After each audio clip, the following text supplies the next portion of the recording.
Hello बच्चों, आशा करता हूं आप सब लोग बहुत बढ़िया होंगे और मन लगा के पढ़ाई कर रहे होंगे। तो जैसा कि आपको मालूम होगा बच्चों, आज हम ह्यूमन फिजियोलॉजी यानी मानव कार्यकी का आखिरी चैप्टर चालू करने जा रहे हैं। मानव कार्यकी का आखिरी चैप्टर कौन सा है हमारे पास? गति व चलन, यानी इंग्लिश में जिसे हम कहते हैं मूवमेंट और लोकोमोशन। ठीक है बच्चों, तो ये ह्यूमन फिजियोलॉजी का आखिरी चैप्टर है। ठीक है, अब सबसे पहले बच्चों, जब हम मूवमेंट की बात करते हैं, मूवमेंट या जिसे हम कहते हैं गति, है ना, तो पहली चीज आपको पता होनी चाहिए भाई, मानव शरीर में, है ना बच्चों, मानव शरीर में मतलब हमारे शरीर में तीन प्रमुख प्रकार की गति देखी जाती है।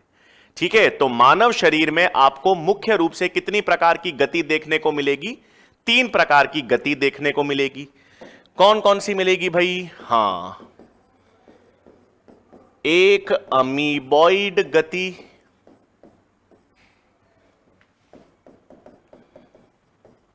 एक सीलियरी गति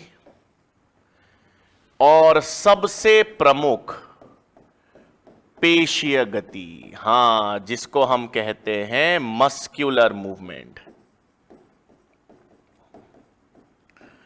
है ना भाई। तो पहली चीज तो आपको पता होना चाहिए, हमारे शरीर में कितने प्रकार की गति देखी जाती है भाई? तीन प्रकार की गति देखी जाती है, अमीबॉइड, सीलियरी और सबसे कॉमन, हां, सबसे कॉमन प्रकार की गति कौन सी होती है? पेशीय।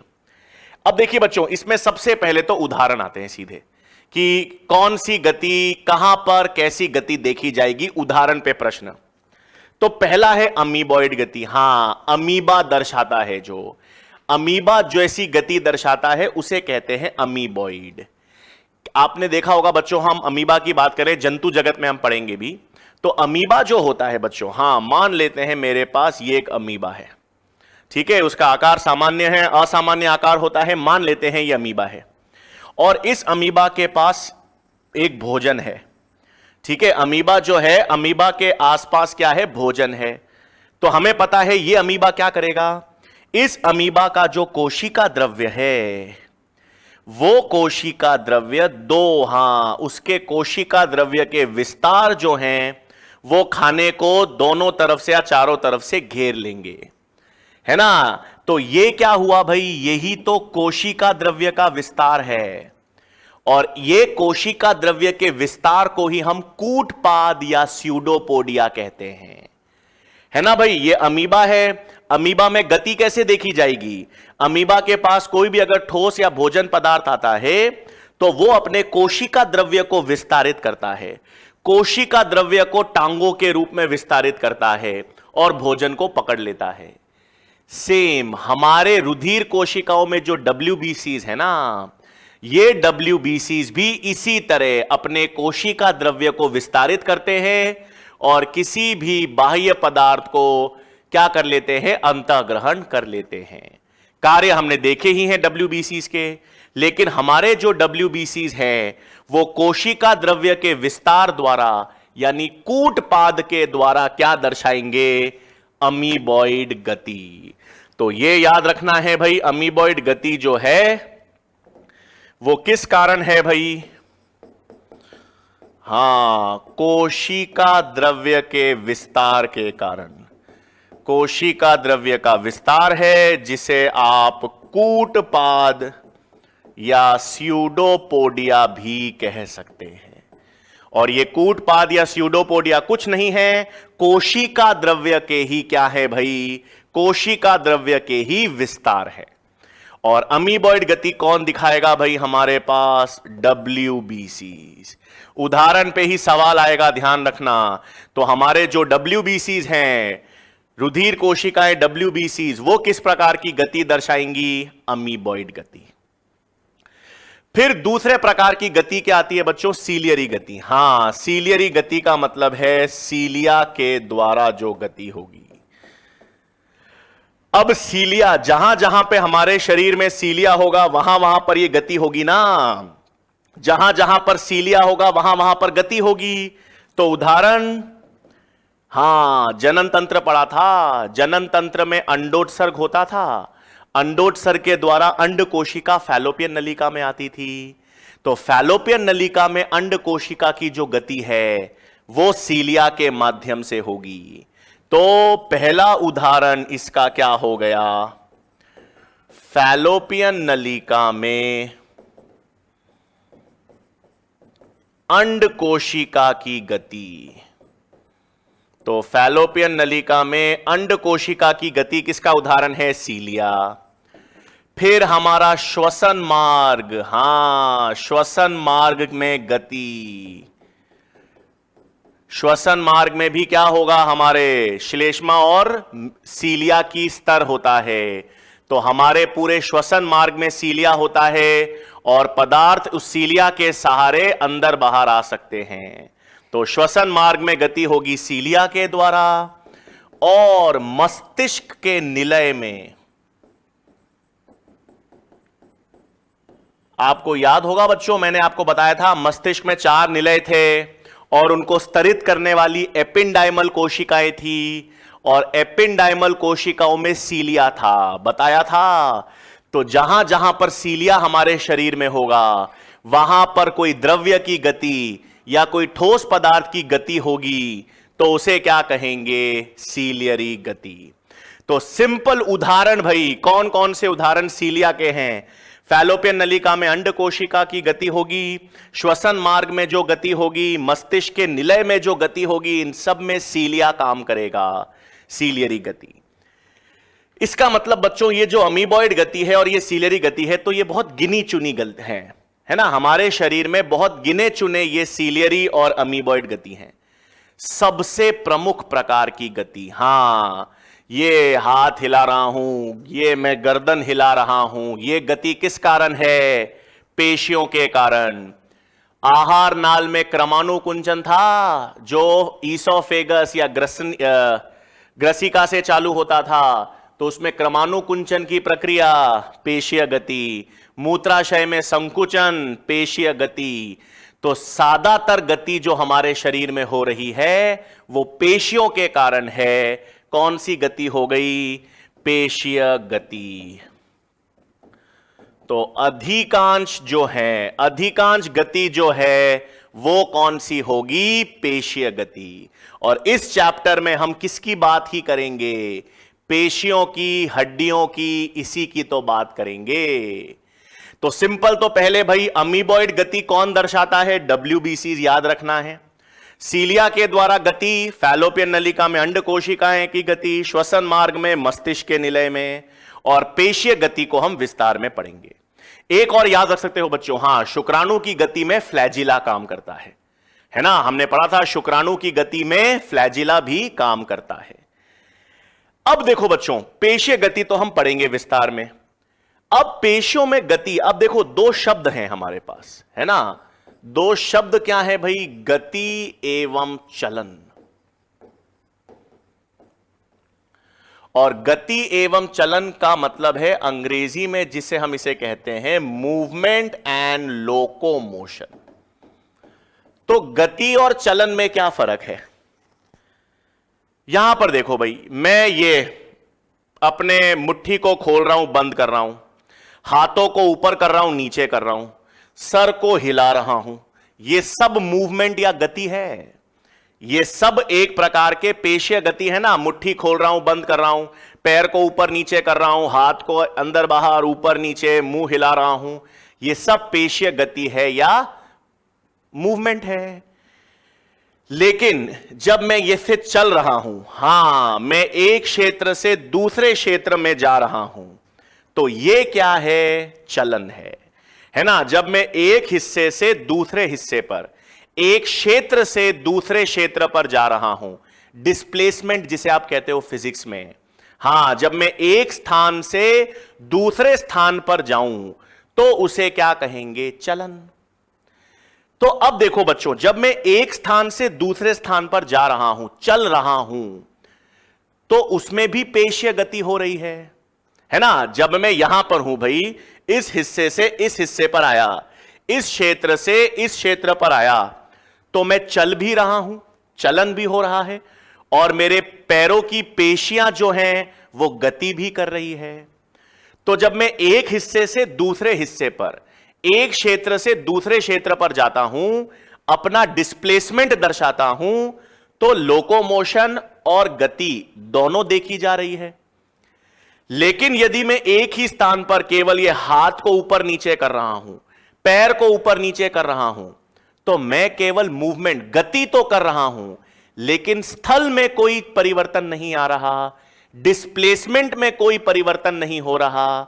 तो इसे मैं गति तो कहूंगा, मूवमेंट, परंतु चलन नहीं कहूंगा, है ना। इसका मतलब हर चलन गति का उदाहरण है, परंतु हर गति चलन नहीं होती, है ना भाई। तो यहां पर यही तो एक नोट याद रखना है, एनसीईआरटी में स्टेटमेंट है, क्या है भाई,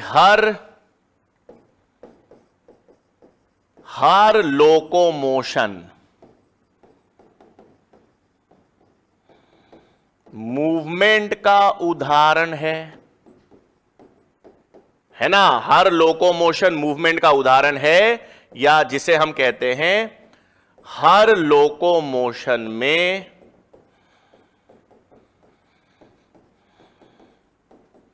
मूवमेंट होता है, परंतु हर गति चलन नहीं होती, है ना। मतलब हर मूवमेंट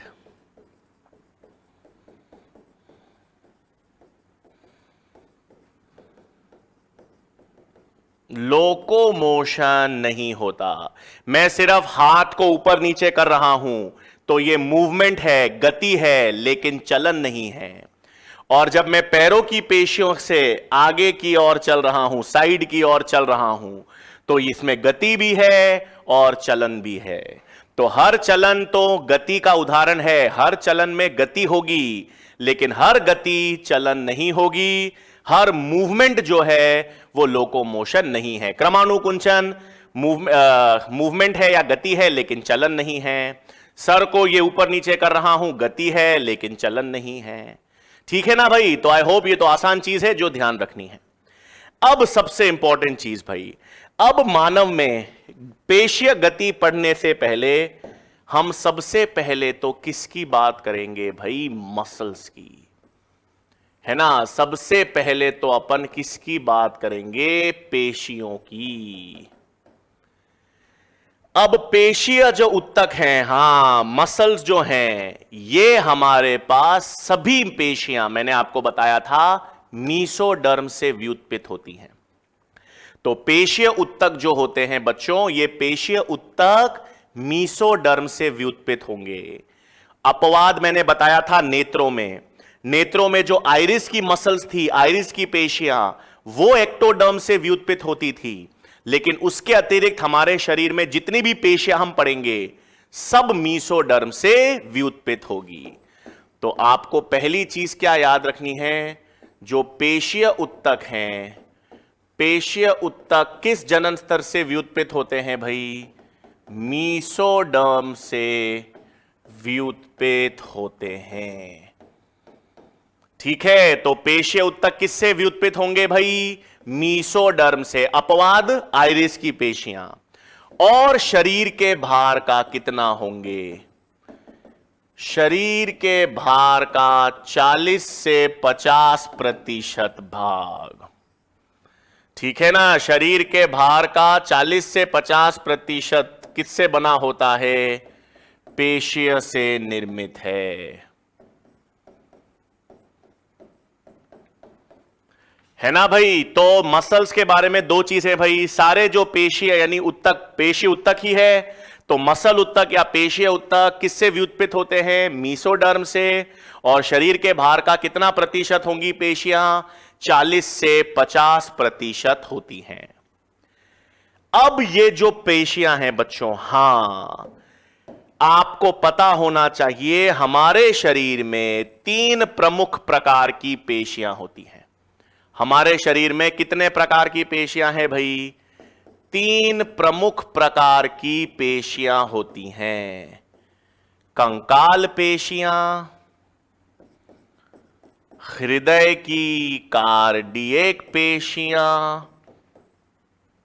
और चिकनी पेशियां, है ना भाई। हमारे शरीर में मैंने आपको पहले भी एक बार बता रखा है कि कितनी प्रकार की पेशियां होती हैं, 3 प्रकार की, कंकाल, कार्डियक और चिकनी पेशियां 3 प्रकार की हैं। तीनों की अभी पहले हम तुलना करेंगे, फिर हम विस्तार में कंकाल पेशियों की बात करेंगे। पहले तो हम तीनों पेशियों में क्या क्या अंतर है, क्या क्या भिन्नताएं हैं वो देखेंगे, और फिर हम विस्तार में किसकी बात करेंगे भाई, पेशियों की या कंकाल पेशियों की। अब देखो बच्चों, सबसे पहली चीज तो यह क्लियर हो गई कि हमारे पास 3 प्रमुख प्रकार की पेशियां हैं।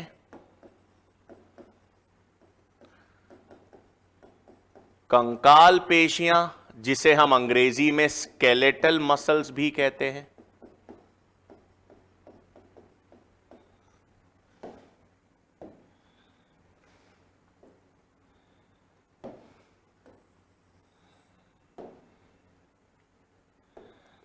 फिर हमारे पास हृदय की कार्डियक पेशियां, और तीसरी हमारे पास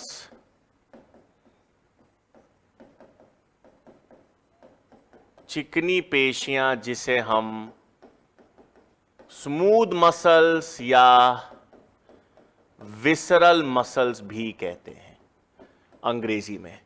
तो 3 प्रमुख प्रकार की पेशियां हैं बच्चों हमारे शरीर में। 3 मुख्य प्रकार की पेशियां हैं, कंकाल पेशियां, कार्डियक पेशियां, चिकनी पेशियां। क्या क्या मालूम है? कंकाल पेशियां वो हैं जो हमारे कंकाल तंत्र से जुड़ी हुई हैं। कंकाल तंत्र मतलब हड्डियों से। तो हमारी हड्डियों से जुड़ी हुई पेशियां कौन सी हैं? कंकाल पेशियां। हां भाई, ये बाइसेप मसल, ट्राइसेप मसल, ये सारी जो हम पढ़ेंगे, जो पेशियां आपकी हड्डियों से जुड़ी हुई है, उन्हें क्या कहेंगे? कंकाल पेशियां। तो ये किससे जुड़ी होती हैं भाई? अस्थियों से। कैसे? अभी सब पढ़ेंगे अपन धीरे धीरे बच्चों। तो अस्थियों से जुड़ी पेशियां, अस्थियों से जुड़ी पेशियां कंकाल पेशियां हैं। हृदय की पेशियां कार्डियक पेशियां हैं।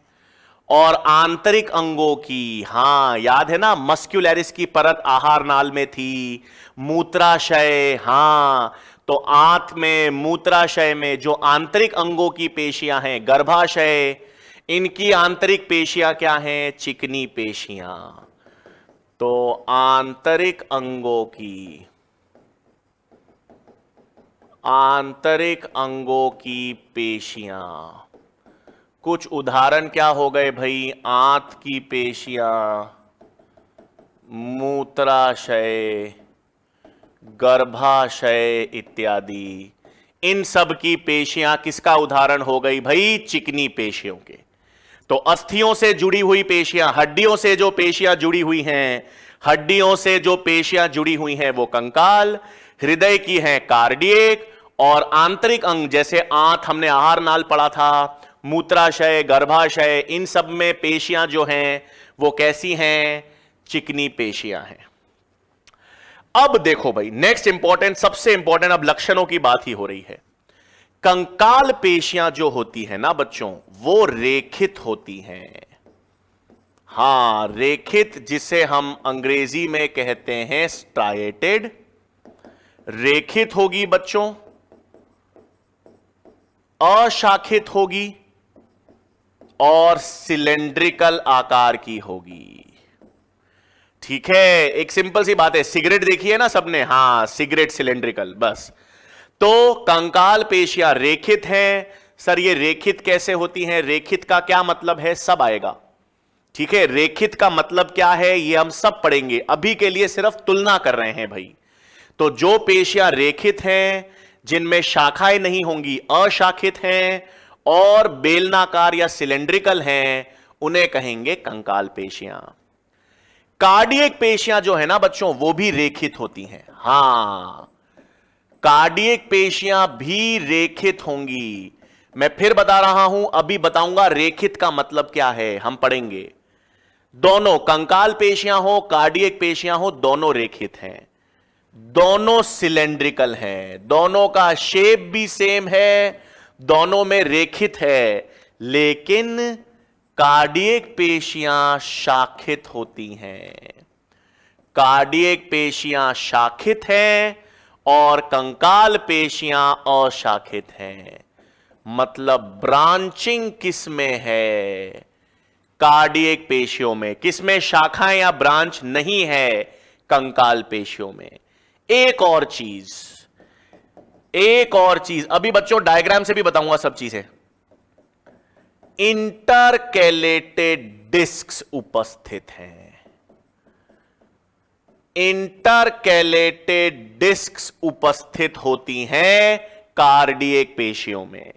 सर ये इंटरकैलेटेड डिस्क क्या हैं? अभी सब आएगा, अभी एक एक करके जब अपन इनका डायग्राम में समझाऊंगा तो बता दूंगा। तो रेखित अशाखित सिलेंड्रिकल आकार कंकाल पेशियों का है, रेखित और सिलेंड्रिकल शेप तो कार्डियक पेशियों का भी है। दो फर्क हैं, एक तो कंकाल पेशियां अशाखित हैं, कार्डियक पेशियां शाखित हैं, और दूसरा कार्डियक पेशियों में एक पढ़ेंगे इंटरकैलेटेड डिस्क्स होंगी। चिकनी पेशियां तो भाई बिल्कुल अलग हैं। चिकनी पेशियां अरेखित होती हैं, उनमें कोई स्ट्राइटेड अपीयरेंस नहीं है। मतलब अरेखित का मतलब है चिकनी पेशियां तो नॉन स्ट्राइटेड है और इनका आकार भी तरकू आकार का होता है भाई, स्पिंडल शेप। अभी हम बनाएंगे इसका शेप। तो ये दोनों तो सिलेंड्रिकल शेप है भाई, लेकिन चिकनी पेशियां स्पिंडल शेप की होती हैं, तरकू आकार की। हां, फिर नेक्स्ट भाई, नेक्स्ट और बहुत इंपॉर्टेंट, कंकाल पेशियां जो है ना बच्चों, वो बहुकेंद्रकीय होती हैं। बहुकेंद्रकीय मतलब मल्टी न्यूक्लिएटेड, एक से अधिक केंद्रक होते हैं। जबकि कार्डियक पेशियां जो है बच्चों वो एक केंद्रकीय और चिकनी पेशियां भी एक केंद्रकीय। तो ये बहुत महत्वपूर्ण अंतर है भाई। कंकाल पेशियां हैं उनमें एक से अधिक केंद्रक पाए जाते हैं, बहुकेंद्रकीय हैं, जबकि कार्डियक पेशियां और चिकनी पेशियां एक केंद्रक हैं। फिर कौन सी हमारे नियंत्रण में है भाई? ऐच्छिक कौन सी होंगी? ऐच्छिक मतलब हमारे नियंत्रण में तो कंकाल पेशियां ही हैं। वॉलेंट्री हमारे नियंत्रण में कंकाल पेशियां हैं। कार्डियक पेशियां और चिकनी पेशियां हमारे नियंत्रण में नहीं है भाई, अनऐच्छिक हैं। क्या है? अनऐच्छिक। दोनों हमारे नियंत्रण में नहीं होती। तो चिकनी पेशियां और कार्डियक पेशियां हमारे नियंत्रण में नहीं है, अनैच्छिक। कंकाल पेशियां ऐच्छिक हैं। फिर बच्चों ध्यान देंगे, नेक्स्ट, कंकाल पेशियों में तो थकान उत्पन्न होती है ना? दर्द, आप ज्यादा तेज लिखते हो तो हाथ दर्द करता है ना, पेशियां ज्यादा तेज भाग लेते हो, ज्यादा भाग लेते हो, पैरों में दर्द भी उत्पन्न होता है। हां, तो मांसपेशियों में, कंकाल पेशियों में थकान उत्पन्न होती है लैक्टिक अम्ल के एकत्रण के कारण। यह भी पढ़ेंगे हम। तो कंकाल पेशियों में थकान उत्पन्न होती है बच्चों। थकान को हम अंग्रेजी में कहते हैं फैटीग। क्यों होती है? क्योंकि लैक्टिक अम्ल का एकत्रण होता है। कार्डियक पेशियों में और चिकनी पेशियों में थकान नहीं होती, यही तो चीज है। हां, तो किन में थकान या फैटीग डेवलप नहीं होती? कार्डियक पेशियों में और चिकनी पेशियों में। हमारी हृदय की कार्डियक पेशियों में भी थकान उत्पन्न नहीं होती, कोई फैटीग नहीं होता। चिकनी पेशियों में भी थकान उत्पन्न नहीं होती। अब एक कारण तो आप बोलोगे सर इन दोनों में थकान उत्पन्न क्यों नहीं हो रही? क्योंकि इनमें लैक्टिक एसिड नहीं बनता। यह कोई कारण थोड़ी हुआ। कारण है कि लैक्टिक एसिड क्यों नहीं बनेगा? कार्डियक पेशियां तो निरंतर संकुचन अनुशिथिलन करती रहती है भाई। आपकी कार्डियक पेशियां जो हैं उसको आप ऐसे अपने हाथों की पेशियों को आप 25 बार ऐसे अंदर करो तो 25 मतलब 1 से 2 मिनट में ये दर्द करने लग जाएंगी, है ना। तो कार्डियक पेशियों में तो लैक्टिक एसिड जमता है और थकान उत्पन्न होती है। हृदय की कार्डियक पेशियों में हो ही नहीं रही, हमारी चिकनी पेशियों में हो ही नहीं रही थकान। तो क्या कारण है, सुन लो। कार्डियक पेशियों में भी थकान उत्पन्न नहीं होगी, चिकनी पेशियों में भी थकान उत्पन्न नहीं होगी, फैटीग। दोनों में थकान उत्पन्न नहीं होती, लेकिन दोनों में कारण अलग अलग है। दोनों में कारण अलग अलग है। कार्डियक पेशियों में बहुत ज्यादा ब्लड सप्लाई होता है। हां, अपन ने पढ़ा था कोरोनरी धमनी, तो कोरोनरी धमनी की इतनी शाखाएं होती हैं और वो पूरे हृदय को अधिक से अधिक रुधिर सप्लाई करती हैं। हां, उनमें ब्लॉक आ जाता है तो अलग बात है, लेकिन सामान्य तौर पर सर्वाधिक ब्लड सप्लाई ही कार्डियक पेशियों में है। कार्डियक पेशियों में सर्वाधिक ब्लड सप्लाई होती है, रुधिर सप्लाई। सर्वाधिक संख्या में माइटोकॉन्ड्रिया होते हैं। तो इतने ज्यादा माइटोकॉन्ड्रिया, इतना ज्यादा रुधिर सप्लाई, तो कार्डियक पेशियों में वायवीय श्वसन ही होगा, है ना। हम आगे पढ़ेंगे बच्चों श्वसन वाला चैप्टर। ये जब ह्यूमन फिजियोलॉजी खत्म हो जाएगी तो हम पादप फिजियोलॉजी, प्लांट फिजियोलॉजी ही पढ़ेंगे और उसमें श्वसन का चैप्टर पहले पढ़ेंगे। वो कहने के लिए प्लांट फिजियोलॉजी है, लेकिन कोशिकीय श्वसन तो सभी जंतुओं में होता है, तो उसमें अपन वायवीय और अवायवीय श्वसन पढ़ेंगे। तो जब पर्याप्त ऑक्सीजन नहीं मिलता ना उत्तकों को या कोशिकाओं को, तब वो अवायवीय श्वसन करते हैं, और पर्याप्त ऑक्सीजन नहीं मिलता, अवायवीय श्वसन करते हैं, तब लैक्टिक एसिड बनता है, उससे थकान आती है। तो मैं ये पेशियों में संकुचन करता जा रहा हूं। अब 1 से 2 मिनट बाद इनमें दर्द होने लग गया, थकान उत्पन्न हो गई। क्यों? क्योंकि उतनी तेजी से ऑक्सीजन मेरी कंकाल पेशियों तक नहीं पहुंच रहा, और इतनी तेजी से ऑक्सीजन कंकाल पेशियों में नहीं पहुंच रहा, इस कारण उनको अवायवीय श्वसन करना पड़ रहा है, और अवायवीय श्वसन करने के कारण लैक्टिक एसिड जमता है। ये सब पढ़ेंगे भाई अपन, है ना। लेकिन कार्डियक पेशियों में सर्वाधिक रुधिर सप्लाई है, उनको निरंतर बहुत तेजी से ऑक्सीजन सप्लाई मिल रहा है, माइटोकॉन्ड्रिया भी भर भर के हैं, तो इतने सारे माइटोकॉन्ड्रिया, इतना अधिक रुधिर सप्लाई उनमें अवायवीय श्वसन नहीं होने देती, उनमें लैक्टिक एसिड नहीं बनने देती, इसलिए कार्डियक पेशियों में थकान उत्पन्न नहीं होगी। चिकनी पेशियों में क्या है? चिकनी पेशियों में तो सर इतना रुधिर सप्लाई होता ही नहीं। हां, इन तीनों में से बच्चों न्यूनतम ब्लड सप्लाई चिकनी पेशियों को है, बहुत कम रुधिर सप्लाई इनको मिलता है इन तीनों की तुलना में। तो इतना कम ब्लड सप्लाई मिलता है सर, फिर क्यों नहीं थकान उत्पन्न होती? अरे भाई, क्योंकि ये बहुत आराम से संकुचन अनुशीतलन दर्शाती है। इनमें संकुचन होता है, फिर ये आराम से धीमे धीमे अनुशीतलित होती हैं। धीमे धीमे अनुशीतलित होती हैं, तब तक ज्यादा ऑक्सीजन अगले संकुचन के लिए इनको उपलब्ध हो जाता है। बड़ी आराम से तसल्ली से काम करने वाली पेशियां हैं। इनको कोई हाय तौबा, कोई भागना दौड़ना कहीं नहीं है। भागना दौड़ना या तो कंकाल पेशियों को है और या निरंतर कार्डियक पेशियों को। आज थोड़ी कार्डियक पेशियां आराम से संकुचन अनुशीतलन करेंगी, नहीं भाई। हृदय की पेशियों को तो फटाफट 1 मिनट में 72-73 बार संकुचन करना है, तो इनको तो भाग दौड़ करनी पड़ेगी। रुधिर सप्लाई बहुत ज्यादा है, माइटोकॉन्ड्रिया बहुत ज्यादा है। इनमें भी ज्यादा आप व्यायाम, ज्यादा एक्सरसाइज, ज्यादा भाग दौड़ लोगे तो उतना ऑक्सीजन नहीं मिल पाएगा समय पर, तो फिर थकान उत्पन्न होगी। हां, फिर ठीक भी हो जाती है, उसके कारण भी सब पढ़ेंगे इस चैप्टर में। चिकनी पेशियां जो है उनको ऐसी कोई भागा दौड़ी नहीं है। क्रमाणुकुंचन की प्रक्रिया हो, मूत्राशय में संकुचन हो, गर्भाशय में हो, धीमे धीमे आराम से तसल्ली से होगा, ठीक है। और इसलिए चिकनी पेशियों में थकान उत्पन्न नहीं होती, क्योंकि संकुचन के पश्चात इनमें अनुशीतलन धीमे धीमे होता है, और धीमे धीमे अनुशीतलन से ऑक्सीजन अगले संकुचन के लिए उपलब्ध हो जाता है।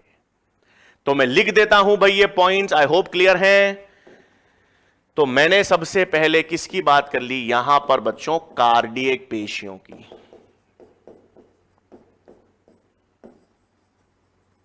है ना। तो कार्डियक पेशियों में क्या है भाई,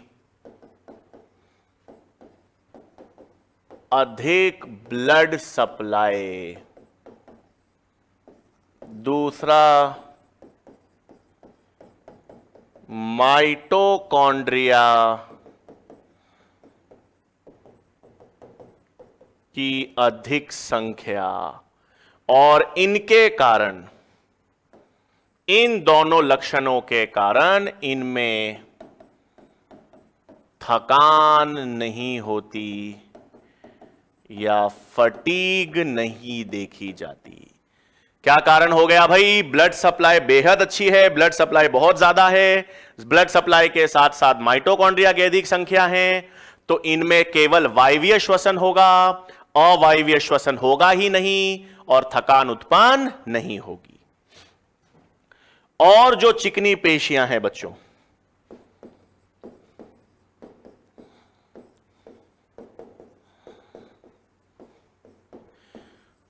चिकनी पेशियों में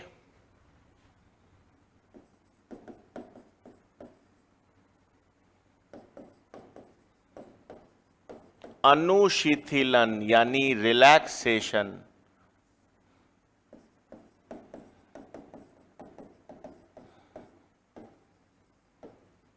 धीमे होता है,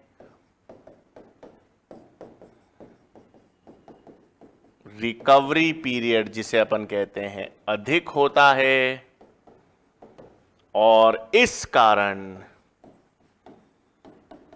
इनमें थकान उत्पन्न नहीं होती। ठीक है, तो दोनों में थकान उत्पन्न नहीं होती भाई, ना तो चिकनी पेशियों में थकान उत्पन्न होती है, ना कंकाल ना कार्डियक पेशियों में, लेकिन दोनों में बच्चों कारण अलग अलग हैं, दोनों में कारण अलग अलग हैं जो मैंने यहां पर बता दिए। अब बच्चों मैंने आपसे कहा था डायग्राम से थोड़ा मैं समझाऊंगा आपको, बिल्कुल सही। तो डायग्राम देखते हैं कैसे पता चलेगा कंकाल, कार्डियक और ये। तो देखो भाई, सबसे पहले तो मैं चिकनी पेशी का संरचना बनाता हूं। तो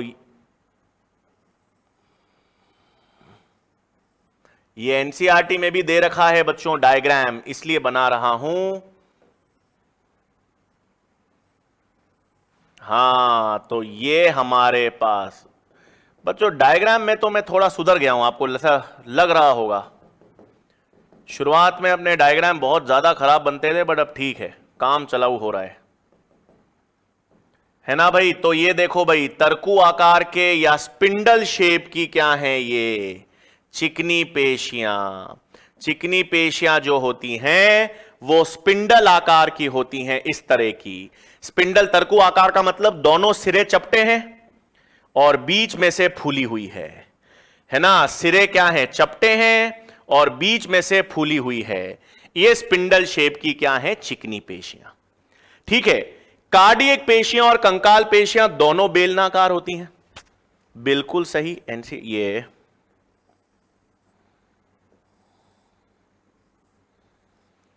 भाई, हां, सिलेंड्रिकल यानी बेलनाकार, और मैंने कहा था बहुकेंद्रकीय होगी। हां भाई, बहुकेंद्रकीय होती है।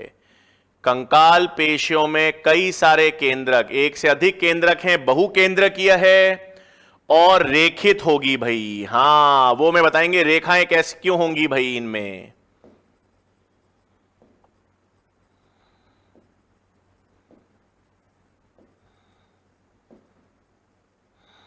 ठीक है, तो बहुकेंद्रकीय और रेखित क्या होंगी, कंकाल पेशियां। एक से अधिक केंद्रक हैं और रेखित हैं।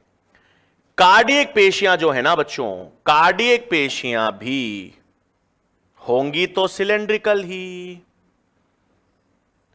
लेकिन सबसे पहले तो बच्चों उनमें शाखाएं होंगी। हां,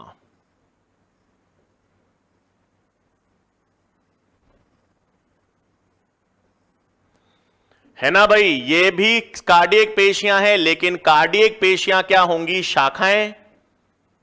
केंद्रक एक ही होगा, ये भी होंगी रेखित। कार्डियक पेशियां भी क्या होंगी बच्चों? रेखित होंगी, एक केंद्रक है लेकिन उनमें ये लाइनें, शाखाएं उपस्थित हैं, शाखित। एक और चीज बिल्कुल मैंने आपको बताया था, बताऊंगा। ये एक कार्डियक पेशी, यहां पर ये दूसरी होगी, यहां पर दूसरी होगी,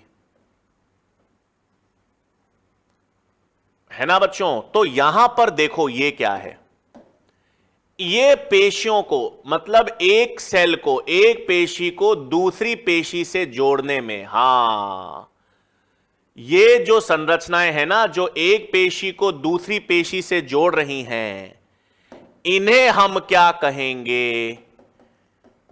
इंटरकैलेटेड डिस्क्स।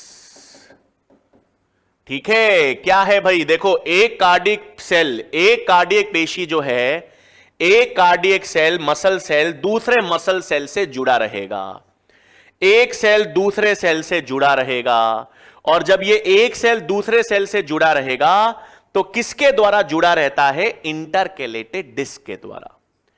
सर इससे क्या फायदा है? तो इस इंटरकैलेटेड डिस्क में बच्चों, हां, इस इंटरकैलेटेड डिस्क में आपको एक ट्यूब, एक नली मिलती है भाई। इस इंटरकैलेटेड डिस्क में आपको क्या मिलती है? एक ट्यूब मिलती है, गैप जंक्शन। हां, देखो बच्चों, ये अब गैप जंक्शन जो है ना, ये अपन जंतु उत्तक में पढ़ेंगे, एनिमल टिश्यूज में पढ़ाऊंगा। लेकिन अभी क्या बनाया मैंने आपसे कहा बच्चों, दो कार्डियक पेशियां मान लो, तो दो कार्डियक पेशियों की जो कोशिकाएं हैं ना, वो एक दूसरे से जुड़ी हुई है, और वो एक दूसरे से जुड़ी रहती है किस माध्यम से? इंटरकैलेटेड डिस्क के माध्यम से। अब ये जुड़ी रहती हैं, इससे फायदा क्या है कि इनके दोनों के बीच में एक ट्यूब है प्रोटीन की, जिसे गैप जंक्शन कहते हैं, और ये गैप जंक्शन एक कोशिका के कोशिका द्रव्य को दूसरी कोशिका के कोशिका द्रव्य से जोड़ रही है। हां, पादपों में प्लाज्मोडेस्माटा कहते हैं इसे। पादपों में भी बच्चों दो कोशिकाएं होती है ना, दो कोशिकाओं का कोशिका द्रव्य एक दूसरे से जहां जहां पर जुड़ा होता है, पादप कोशिकाओं में दो कोशिकाओं के मध्य जहां जहां पर कोशिका द्रव्य एक दूसरे से जुड़ा होता है ना, उसे अपन प्लाज्मोडेस्माटा कहते हैं। और जंतु कोशिकाओं में, ऐसी उपकला कोशिकाओं में भी देखा जाएगा, और इस इंटरकैलेटेड डिस्क के बीच में भी होगा। ये गैप जंक्शंस के माध्यम से ही तो आवेग का प्रसारण होगा। आज ऐसे नोट से आवेग का प्रसारण पूरे निलय में जा रहा है ना, तो वो इंपल्स, आवेग, आयंस का प्रवाह इन गैप जंक्शन से होगा। आयंस का प्रवाह, हां, विध्रुवीकरण, पुनः ध्रुवीकरण, बिल्कुल। तो वो आवेग का प्रवाह जो है, वो एक कार्डियक पेशी से दूसरे कार्डियक पेशी में कैसे जाएगा? कोशिका द्रव्य के माध्यम से जाएगा। तो दोनों कोशिकाओं का कोशिका द्रव्य किससे जुड़ा रहेगा? इन गैप जंक्शन से जुड़ा रहता है। और गैप जंक्शन का कारण ही क्या है? Intercalated discus. इंटरकैलेटेड डिस्क्स होती हैं, इसीलिए गैप जंक्शंस किसमें मिलेंगे भाई? कार्डियक पेशियों में देखने को मिलेंगे। तो ये डायग्राम एनसीईआरटी में है, इंटरकैलेटेड डिस्क एनसीईआरटी में नहीं है, लेकिन ये तीनों डायग्राम है, पहचानने होंगे। तरकू के आकार का तो चिकनी पेशी हो गई, सिलेंड्रिकल दोनों सेम है, कैसे पहचानोगे? शाखित और अशाखित। जिसमें शाखाएं हैं, शाखित है, वो कार्डियक मसल्स, जिनमें शाखाएं नहीं हैं वो कंकाल पेशियां। और ये जब एक कार्डियक पेशी दूसरे कार्डियक पेशी की कोशिका से जुड़ी हुई है, इंटरकैलेटेड डिस्क्स, और इनके मध्य जो कोशिका द्रव्य का संयोजन है, उसे गैप जंक्शन कहेंगे। इसी से आयंस प्रवाहित होंगे और कार्डियक आवेग का प्रसारण एक कोशिका से दूसरे कोशिका में देखा जाएगा। ठीक है बच्चों, तो आई होप ये तीन प्रकार की पेशियां जो हैं वो क्लियर हैं, इनके लक्षण आपको क्लियर हैं। अब ठीक है, तीन प्रकार की पेशियां तो अपन ने देख ली, तीनों के लक्षण मैंने आपको बता दिए। कंकाल के लक्षण क्या हैं, कार्डियक के क्या हैं, चिकनी पेशी के क्या हैं। अब सबसे पहले बच्चों देखो,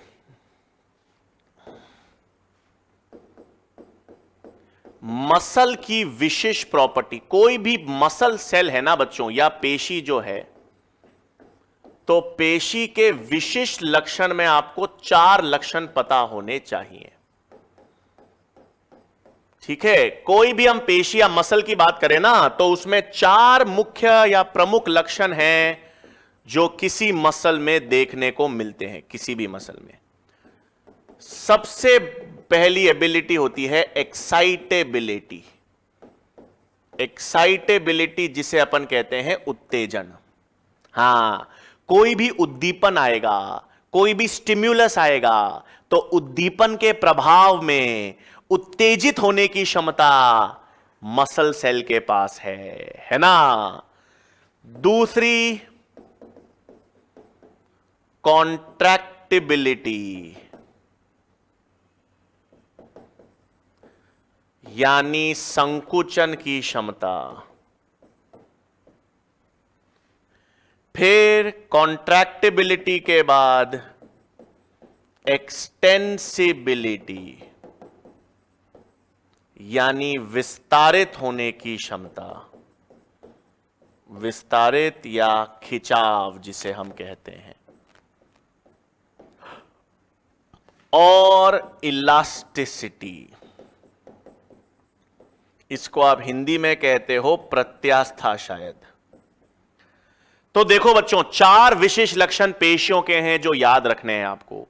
4 विशेष लक्षण जो पेशियों के हैं। एक्साइटेबिलिटी, कोई भी उद्दीपन के प्रभाव में ये उत्तेजित हो जाती हैं। ये क्षमता न्यूरॉन के पास भी होती है भाई। एक्साइटेबिलिटी की क्षमता तो न्यूरॉन के पास भी है और मसल के पास भी है, लेकिन संकुचन दर्शाती है पेशियां। संकुचन होगा तो लेंथ छोटी हो जाती है।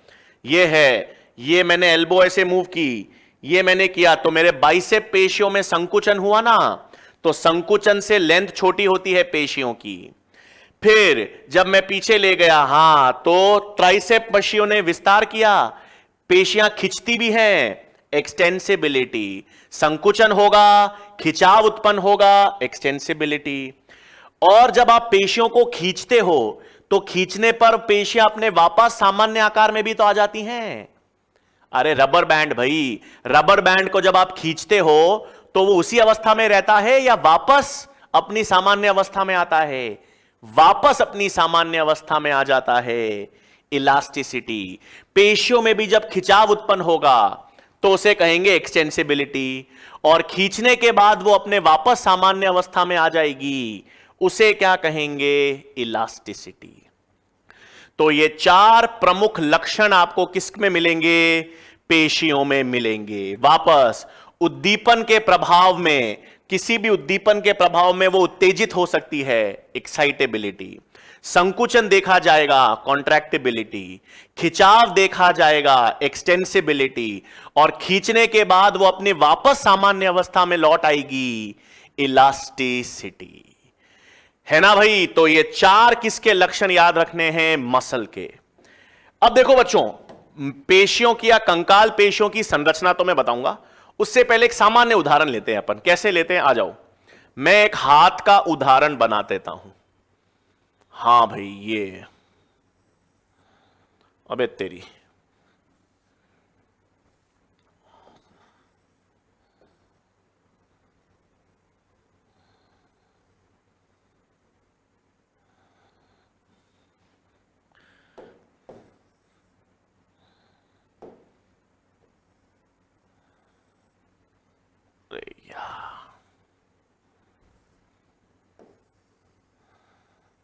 ठीक है बच्चों, ये मैंने एक हाथ बनाया, गंदा सा है, ठीक है, समझ लो।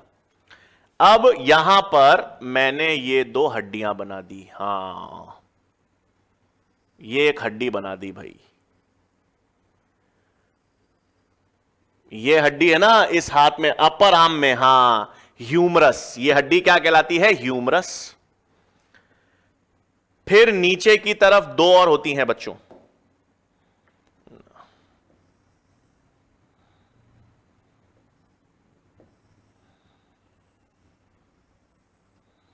हां, ये 2 और हड्डियां होंगी। इन दोनों के मध्य एक द्रव्य होगा। हां, ठीक है भाई, ये क्या बनाया है मैंने, हाथों की मैं हड्डी बता रहा हूं। ये मैंने एक अपना हाथ लिया है, हाथ के ऊपर वाली हड्डी कौन सी होती है, ह्यूमरस, ये अपन पढ़ेंगे। और उसके नीचे दो हड्डियां होती हैं, रेडियस अल्ना, ये दो हड्डियां हैं, हम आगे पढ़ेंगे। खैर, इन दोनों के बीच में एक द्रव्य होता है, ये साइनोवियल द्रव्य, ये भी अपन पढ़ेंगे बच्चों जब अपन संधि जॉइंट्स पढ़ेंगे। हाँ, ये एल्बो जॉइंट है, हाँ। बट अभी अपन हड्डियों की बात नहीं करेंगे, अभी अपन किसकी बात करेंगे, पेशियों की, कंकाल पेशियों की।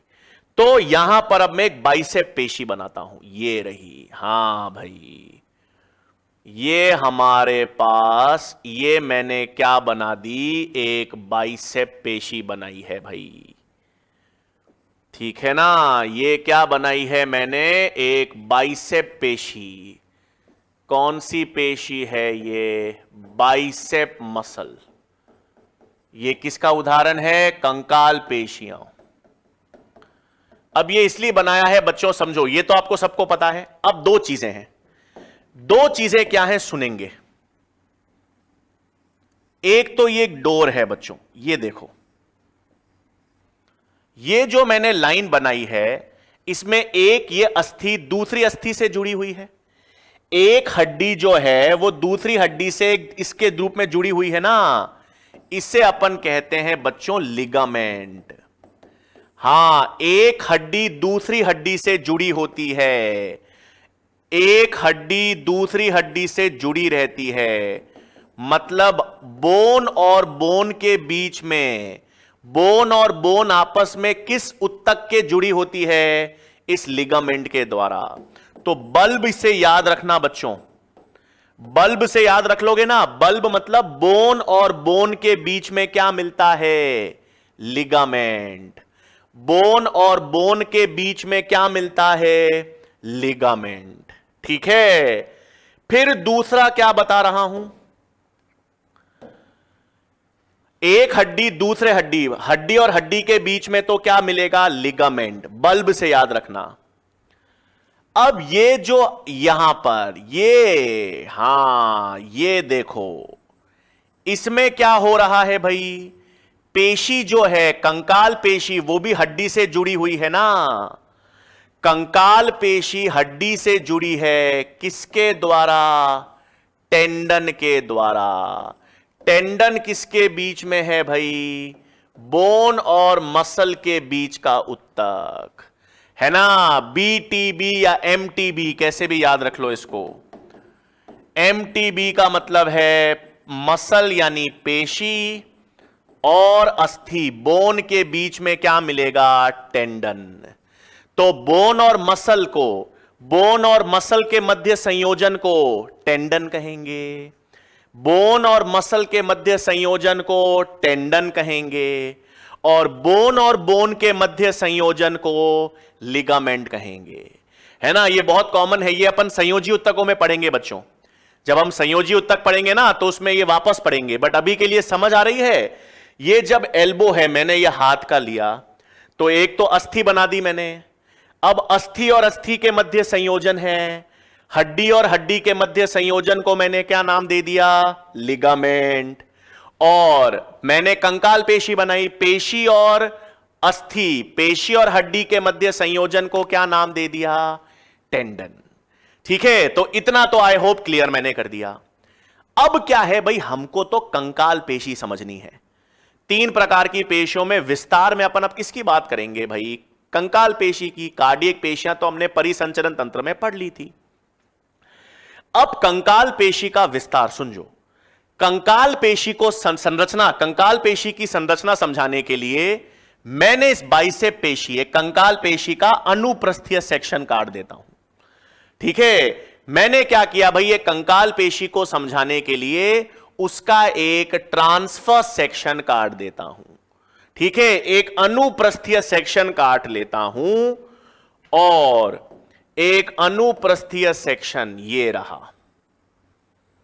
ये मैंने एक कंकाल पेशी की संरचना समझाने के लिए क्या बनाया है, एक अनुप्रस्थीय सेक्शन। ठीक है भाई, ये मेरे पास क्या हो गई, एक कंकाल पेशी। ये है भाई कंकाल पेशी उत्तक। उत्तक है। पेशी क्या है भाई? उत्तक है, याद रखना। हां, अभी तो ये मेरे पास एक कंकाल पेशी उत्तक है। अब इस कंकाल पेशी उत्तक में सुनो, इस कंकाल पेशी उत्तक में कोशिकाएं होंगी, है ना। यहां पर कंकाल पेशी उत्तक में या टिश्यू के अंदर पेशी सेल होगा, कोशिका होगी। अब जो कंकाल पेशियां हैं, मतलब जो मसल सेल हैं, वो मसल सेल पूरी पेशी में बिखरे हुए नहीं रहेंगे। वो जो मसल सेल है, पेशी कोशिका है ना बच्चों, वो भी ऐसे गुच्छों में पाई जाएगी। किस में पाई जाएगी? ऐसे गुच्छों में, या जिसे हम कहते हैं बंडल्स में पाई जाएंगी। हां, ठीक है। तो आपके पास जो कंकाल पेशी में मसल सेल है ना, वो मसल सेल भी एक गुच्छे या बंडल में होगा, और इस बंडल के अंदर आपको, हां, ये मसल सेल मिलेंगे। ये आपको मसल सेल मिलेंगे। मैंने कितने भी बना दो,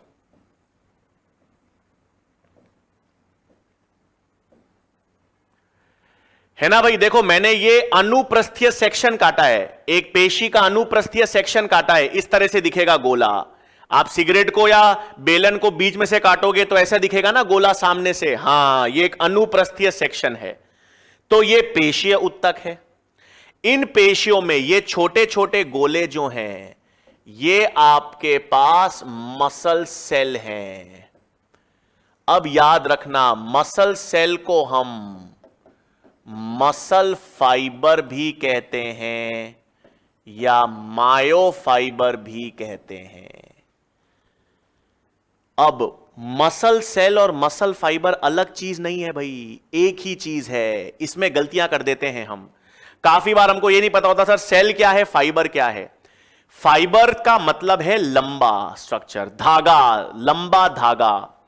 तो मसल सेल भी बच्चों लंबे होते हैं, मसल सेल भी लंबे होते हैं धागे जैसे, इसलिए एक मसल सेल को मसल फाइबर कहते हैं।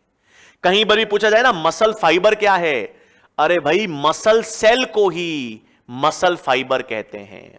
मसल सेल को ही आप मसल फाइबर या मायो फाइबर कहोगे। ठीक है, याद ध्यान रहेगा, मसल सेल को ही मसल फाइबर या मायो फाइबर कहा जाएगा।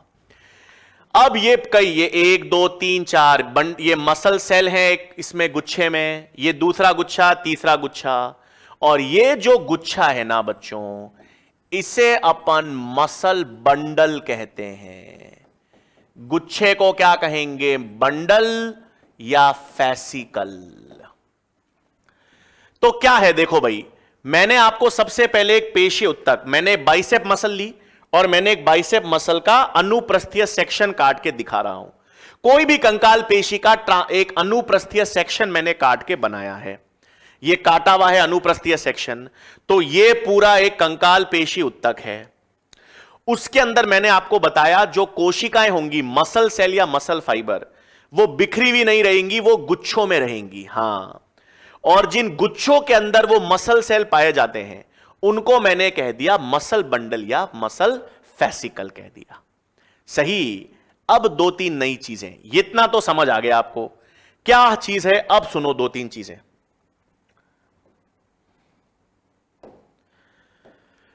सबसे पहले ये जो पूरी कंकाल पेशी है, इस पूरी कंकाल पेशी के बाहर, हां, इस पूरी कंकाल पेशी के बाहर एक संयोजी उत्तक की परत होगी। ठीक है, क्या है भाई?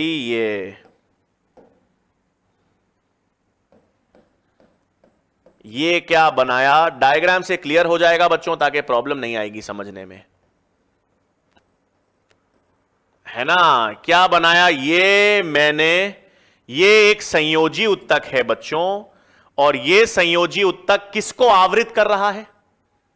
संयोजी उत्तक किसको सपोर्ट या आवृत कर रहा है? इस कंकाल पेशी को। तो इसे हम कहते हैं एपीमाइसियम। क्या कहेंगे भाई? एपीमाइसियम कहेंगे। ठीक है, पहली चीज मैं लिखवा भी दूंगा भाई, पहले आप समझ लो मैं बात किस चीज की कर रहा हूं।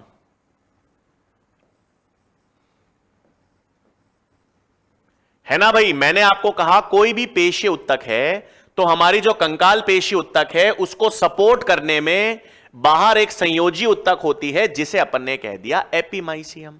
ठीक है, इसी प्रकार आपके मसल बंडल को, इसी प्रकार मसल बंडल को भी तो आवृत करने वाली संयोजी उत्तक होगी, और संयोजी उत्तक जो है वो आपके किसको भाई, मसल बंडल को भी तो आवृत करेगी। तो जो संयोजी उत्तक ये रही, अब जो संयोजी उत्तक किसको घेर आवृत कर रही है बच्चों, मसल बंडल को कर रही है ना, इस मसल बंडल को कर रही हैं, उनको क्या कह देते हैं, पेरीमाइसियम। उसे क्या नाम दे दिया भाई, पेरीमाइसियम नाम दे दिया। तो पेरीमाइसियम वो संयोजी उत्तक है जो किसको आवृत कर रही है, जो मसल बंडल को आवृत कर रही है। और अंत में एक और संयोजी उत्तक होगी, वो संयोजी उत्तक मसल सेल को आवृत करेंगी। एक वो भी संयोजी उत्तक होंगी जो संयोजी उत्तक किसे आवृत करेंगी बच्चों, मसल सेल को आवृत करेंगी भाई। ये रही, है ना, ये रही जो मसल सेल को आवृत करेंगी। और सबसे अंदर वाली परत हो गई ये संयोजी उत्तक की जो मसल सेल को आवृत कर रही है, इसे क्या कह देंगे, एंडोमाइसियम। इसे क्या कह दोगे, एंडोमाइसियम। आ रही है बात समझ में, डायग्राम से क्लियर भी हो रही है ना चीजें। वापस भाई एक बार वापस देख लें क्या बता रहा हूं मैं। कंकाल पेशी का एक अनुप्रस्थीय सेक्शन बनाया मैंने।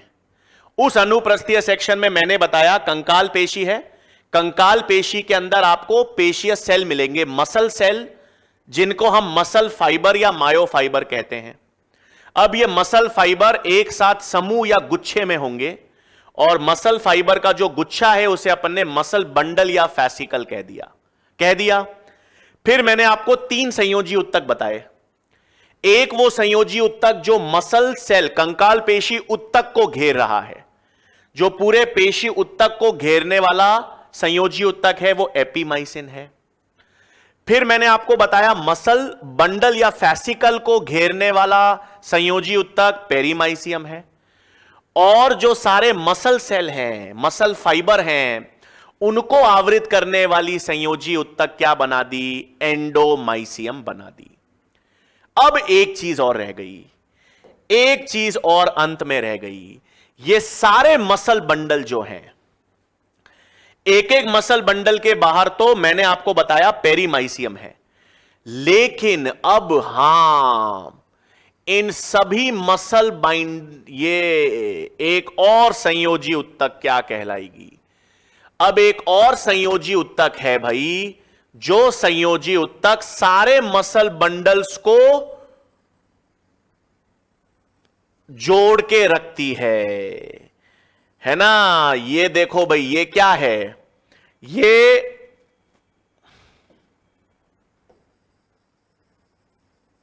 ये जो है, ये जो मैं पिंक गुलाबी रंग का बना रहा हूं, ये एक संयोजी उत्तक है जो किनको जोड़ के रख रही है, बताओ तो भाई, किनको जोड़ के रख रही है बच्चों, सभी मसल बंडल को जोड़ के रख रही है। सारे ये 1 2 3 4 चारों मसल बंडल को एक साथ कौन जोड़ के रख रहा है, ये संयोजी उत्तक, जिसे हम फैसिया कहते हैं, जिसे हम क्या कहते हैं, फैसिया। ठीक है भाई, क्लियर है ना? लिखा तो मैं दूंगा पॉइंट्स इसमें, बट आई होप आपको चीजें क्लियर हो गई होंगी मैं क्या कह रहा हूं। पेशीय उत्तक है, कंकाल पेशीय उत्तक है, उसके अंदर गुच्छे हैं मसल्स के, जिसे मसल बंडल कहेंगे। हर गुच्छे के अंदर आपको मसल सेल या मसल फाइबर मिलेगा, पहली चीज। दूसरी चीज, मसल बंडल को आवृत करने वाली संयोजी उत्तक, उसको सुरक्षा प्रदान, संयोजी उत्तक एपीमाइसियम। फिर मसल बंडल को आवृत, हर मसल बंडल को आवृत रखने वाली संयोजी उत्तक पेरीमाइसियम। हर मसल सेल को आवृत रखने वाली संयोजी उत्तक एंडोमाइसियम। और सारे मसल बंडल को एक साथ जोड़ के रखने वाली, सारे मसल बंडल को एक साथ जोड़ के रखने वाली संयोजी उत्तक फैसिया, है ना बच्चों? तो अब मैं लिखा देता हूं पॉइंट्स भी इसमें। तो सबसे पहली चीज तो आपको पता होनी चाहिए, पेशीय उत्तक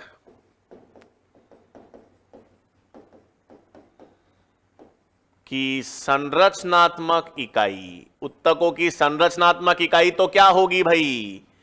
मसल सेल। और मसल सेल को ही हम मसल फाइबर या मायोफाइबर कहेंगे। ठीक है, याद रखना, मसल सेल, मसल फाइबर एक ही मतलब है, अलग अलग मतलब नहीं है। यह मत सोचना कि सर फाइबर मतलब मसल का प्रोटीन है क्या, नहीं, वो सब आगे पढ़ेंगे। Muscle cell, muscle fibre, myofibre एक ही मतलब है। ठीक है, पहली चीज तो ये हो गई। फिर दूसरी चीज क्या है भाई? हां, दूसरा, मसल सेल्स का समूह या बंडल क्या कहलाएगा? मसल बंडल या फैसिकल।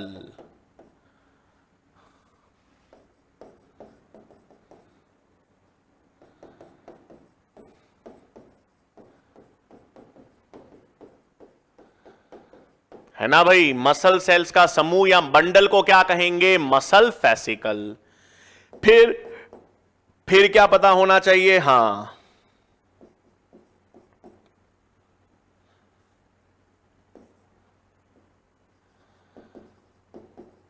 फिर नेक्स्ट, कंकाल पेशीय उत्तक को आवृत करने वाली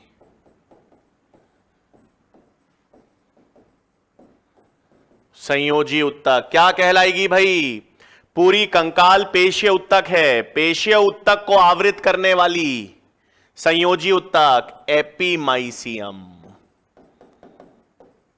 है ना? कंकाल पेशी उत्तक को आवृत करने वाली संयोजी उत्तक ये। फिर मसल बंडल को आवृत करने वाली संयोजी उत्तक पेरीमाइसियम।